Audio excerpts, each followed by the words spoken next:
Dahulu kala, di dataran tinggi Dieng yang dingin dan selalu diselimuti kabut tebal, berdirilah sebuah kerajaan yang makmur.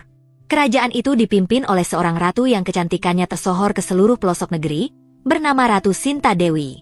Konon, parasnya begitu mempesona hingga siapapun yang melihatnya akan langsung jatuh hati. Namun, di balik wajah cantiknya, sang ratu memiliki hati yang sangat pemilih dan sulit dipuaskan. Kabar tentang kecantikan Ratu Sinta Dewi akhirnya sampai ke telinga seorang pangeran kaya raya dan sakti mandraguna bernama Pangeran Kidang Garungan. Sang pangeran adalah sosok yang bijaksana dan sangat disegani rakyatnya. Hartanya melimpah, kekuasaannya luas, namun ia memiliki satu rahasia besar mengenai wujud fisiknya. Meskipun badannya tegap selayaknya manusia gagah, kepalanya berwujud kepala kijang, lengkap dengan tanduk yang menjulang. Didorong oleh rasa cinta yang tulus dan harapan untuk mendapatkan pendamping hidup, Pangeran Kidang Garungan memberanikan diri mengirim utusan untuk melamar Ratu Sinta Dewi. Sang ratu, yang tergiur mendengar kekayaan dan kekuasaan sang pangeran, awalnya menyambut lamaran tersebut dengan tangan terbuka tanpa menyelidiki siapa sebenarnya sosok pelamar itu. Ia membayangkan akan bersanding dengan seorang pangeran yang tampan rupawan. Hari pertemuan pun tiba. Rombongan Pangeran Kidang Garungan datang membawa seserahan emas dan permata yang berkilauan. Namun, saat Ratu Sinta Dewi melihat langsung wujud sang pangeran, ia sangat terkejut. Harapannya tentang pangeran tampan seketika hancur. Ia merasa kecewa dan takut.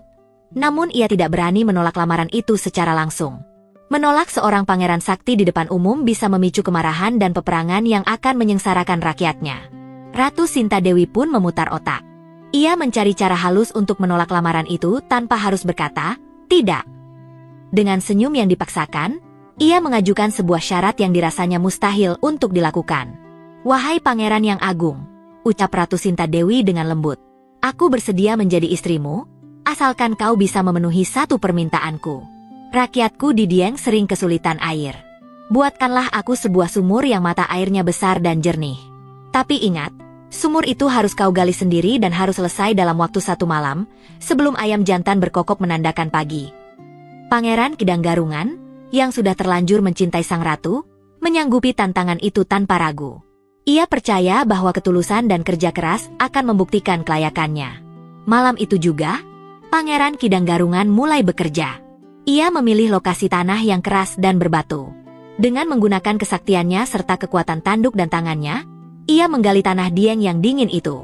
Ia bekerja sendirian, ditemani angin malam yang menusuk tulang.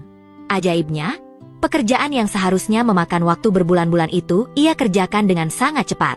Belum lewat tengah malam, lubang sumur sudah sangat dalam, dan air mulai memancar keluar dengan deras. Kabar keberhasilan Pangeran Kidang Garungan sampai ke telinga Ratu Sinta Dewi melalui para pengawal yang memata-matai. Sang ratu menjadi panik. Ia gelisah mondar-mandir di pendopo istana. Ia benar-benar tidak sudi menikah dengan manusia berkepala kijang, betapapun saktinya dia. Kepanikan itu memicu niat licik. Ratu Sinta Dewi segera memerintahkan seluruh dayang dan prajuritnya untuk membangunkan warga desa. "Cepat! Suruh para wanita menumbuk padi di lesung sekarang juga. Suruh para laki-laki membakar jerami dan kayu di ufuk timur. Buat suasana seolah-olah pagi sudah datang," perintah sang ratu. Dalam sekejap, suasana malam yang hening berubah riuh. Suara alu yang bertalu-talu menghantam lesung terdengar di mana-mana. Langit timur yang gelap mendadak menjadi merah terang karena kobaran api buatan. Ayam-ayam jantan yang tertipu oleh suara lesung dan cahaya itu pun mulai berkokok lantang, mengira fajar telah menyingsing. Di dalam lubang sumur yang dalam, Pangeran Kidang Garungan terkejut mendengar suara ayam berkokok dan melihat langit yang memerah. Ia merasa hancur. Ia mengira dirinya telah gagal karena waktu yang ditentukan sudah habis. Padahal, sumur itu sudah hampir selesai sepenuhnya.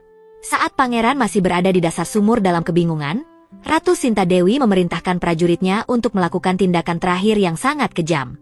Ia memerintahkan mereka untuk menimbun sumur itu dengan tanah dan bebatuan besar, mengubur Pangeran Kidang Garungan yang masih berada di dalamnya. Tanah demi tanah dijatuhkan. Pangeran Kidang Garungan akhirnya menyadari bahwa ia telah ditipu. Fajar itu palsu, dan cinta yang ia perjuangkan telah dikhianati dengan cara yang sangat menyakitkan. Rasa sakit hati dan amarah yang luar biasa meledak dari dalam dirinya. Meskipun tertimbun tanah, kesaktian dan amarah Pangeran Kidang Garungan begitu dahsyat, hingga mengubah air sumur itu menjadi panas mendidih. Tanah di sekitarnya bergetar.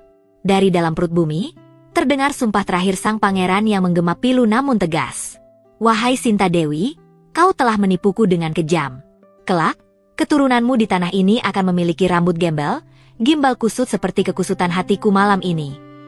Ledakan amarah itu akhirnya menjebol tanah penutup, menciptakan kawah besar yang airnya selalu meluap-luap dan berbuih panas. Kawah itulah yang kini dikenal sebagai Kawah Sikidang. Konon, letupan air panas yang sering berpindah-pindah tempat di kawah tersebut menggambarkan sifat Kijang yang suka melompat-lompat, cerminan dari roh Pangeran Kidang Garungan yang tak tenang. Dan sumpah sang pangeran pun menjadi kenyataan. Hingga hari ini, di dataran tinggi Dieng, sering lahir anak-anak berambut gimbal alami yang disebut anak bajang.